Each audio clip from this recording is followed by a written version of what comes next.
चीज़ मैं आपसे पूछना चाहूँ, ये बच्चों की बहुत शिकायत रहती है कि सर फोकस के साथ कैसे पढ़ें, कंसंट्रेशन के साथ कैसे पढ़ें, आप क्या करते थे? हां, तो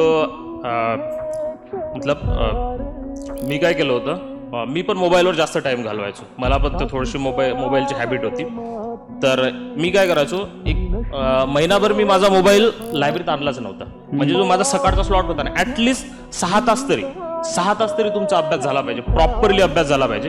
तर माझं हे फोकस असायचं. मी 7:30ला जर बसलो तर 1:30 वाजेपर्यंत मी अभ्यास करायचो आणि त्या दरम्यान मी माझा मोबाईल रूमवर ठेवलेला असायचा आणि मग नंतर जेव्हा मी 1:30 वाजता परत जाऊन मोबाईल आणायचो. नाहीतर जर समजा मी मोबाईल आणला तर ती मोबाईल मी फ्लाईट मोडला ठेवून बॅगमध्ये ठेवायचं, म्हणजे असा वर ठेवायचो नाही. त्याचा फायदा असा व्हायचा की माझं सारखं मोबाईलकडे लक्ष जायचं नाही आणि त्याऐवजी मी माझ्या छोट्या छोट्या डायऱ्यांमध्ये मी अभ्यास करायचो.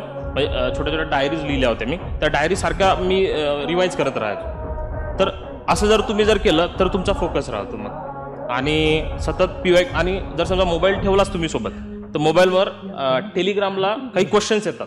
मग तुम्ही जेव्हा बोर झाले ना, तर यूट्यूब बघण्यापेक्षा किंवा इंस्टाग्राम बघण्यापेक्षा आहे ना, टेलिग्रामला त्या अभ्यासाशी रिलेटेड जे काही क्वेश्चन्स आले ते क्वेश्चन सॉल्व्ह करत चला. त्याचा एक फायदा होतो मग.